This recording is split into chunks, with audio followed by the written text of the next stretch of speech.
In this video, let's talk about one of the more underrated but fascinating episodes from the classic Justice League animated series. It's an episode called Only a Dream from Season 2, and honestly, it's really worth revisiting. The storyline is super unique because in this one, the Justice League doesn't get attacked in the usual way. They're targeted in their sleep. That's right, the villain almost takes them all down without even laying a finger on them in real life. The episode begins with a guy named John D. He's currently in prison, and we first see him lost in a daydream. In his imagination, he's powerful enough to take down the entire Justice League all by himself using a massive robot. It's like a power fantasy where he finally gets the upper hand. But that dream quickly ends, and he snaps back to reality, still locked up, still powerless. He has been volunteering as a test subject in an experiment involving something called the Materiopticon, which is basically a high-tech device that enhances a person's mental perception, kind of like unlocking deeper layers of the mind. John is obsessed with pushing the limits of what this machine can do. He wants to take it to the next level, to go beyond what the scientists think is safe. But they warn him that it's way too risky. And to make things worse, John's personal life is falling apart too. He just got denied parole, which crushed any hope of getting out soon. On top of that, his wife tells him she's leaving him for someone else. So now he's heartbroken, bitter, and completely fed up with everything. Then things take a wild turn. There's a riot in the prison. Some of the most dangerous inmates escape, and the Justice League has to step in to stop the chaos. John sees this as his perfect opportunity. While everyone is distracted, he sneaks into the lab where the Materiopticon is stored, and cranks it up to the maximum, setting something he was explicitly warned not to do. As a result, he ends up in what looks like a catatonic state. Everyone thinks the machine fried his brain or left him unresponsive. But here's the thing, he's faking it. He's completely aware of what he's doing and uses this as a cover so no one will suspect what's really going on. Behind the scenes, he's gained powerful psychic abilities, specifically the ability to invade and manipulate people's dreams. At one point, his physical body even vanishes from the prison infirmary, and that's when things get really creepy. John D., now calling himself Dr. Destiny, became consumed with revenge, especially against his ex-wife, who had left him for another man. Fueled by anger and his new psychic powers, he decided to make her suffer in the one place where she couldn't defend herself, her dreams. He invaded her mind while she slept, and scared her so badly that she couldn't wake up. She was completely trapped in her nightmare, and there was nothing anyone could do to pull her out of it. But Dr. Destiny didn't stop there. He wasn't just out to get her, he wanted to bring down the entire Justice League.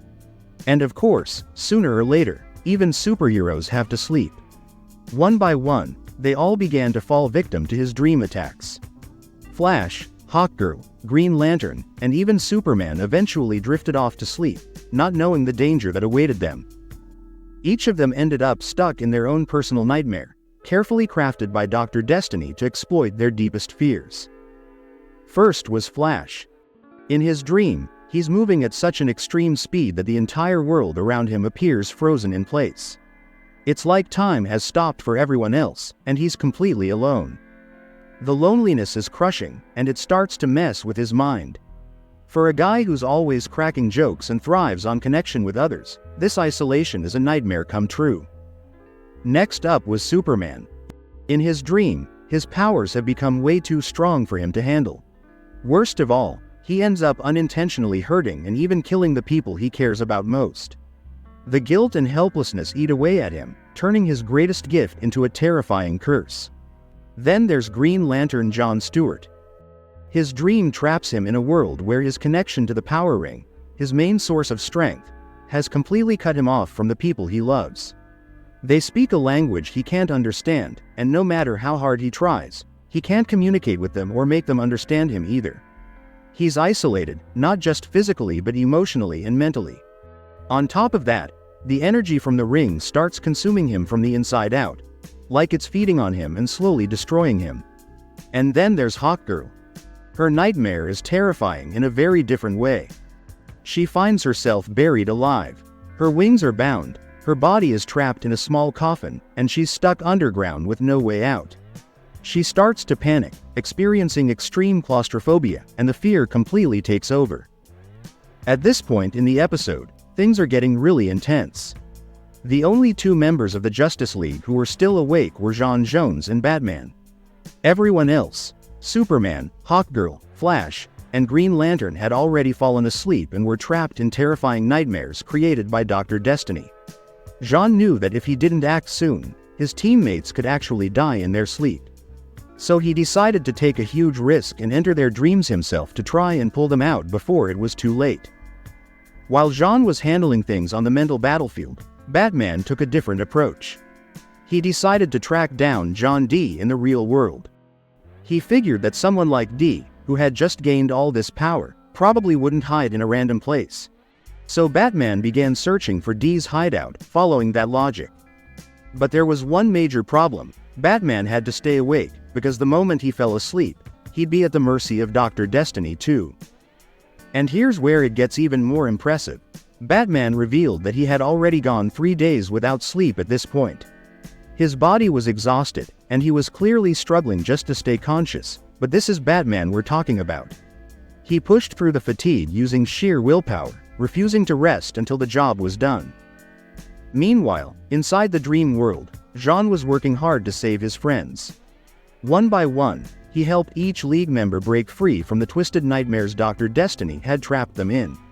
He didn't fight their fears for them, but he entered each of their dreams and helped them realize they were just nightmares. With his telepathy, J'onn guided them so they could wake themselves up. Back in the real world, Batman finally managed to track down Dee, who was hiding out in an old abandoned warehouse, just as he had predicted. But even though Batman was still awake, Dee tried to attack him mentally, attempting to force his way into Batman's mind. But Batman had a clever trick to block him out. He just kept humming a lullaby over and over again in his head. It was a simple children's song, but repeating it helped him stay mentally focused and resist Dee's psychic intrusion. Then came the final confrontation. Dee thought he could take Batman in a physical fight, huge mistake. He even pulled out a syringe filled with a sedative, hoping to stab Batman and make him fall asleep. But during the struggle, things didn't go his way. In the chaos of the fight, he accidentally injected himself with the sedative. It knocked him out cold, and just like that, the nightmare was over. In the end, everything went back to normal. Hawkgirl woke up from her buried alive nightmare and found the rest of the Justice League gathered around her, smiling and relieved. The team was finally safe. As for Batman, well, after 3 days without sleep and taking down one of the most terrifying villains they'd faced, he had more than earned a break. He was finally sleeping, getting some well-deserved rest. Dr. Destiny was back in custody at Stryker's Island, now completely catatonic and lying alone in the infirmary, humming the same lullaby that Batman had hummed over and over again, trapped in his own mind.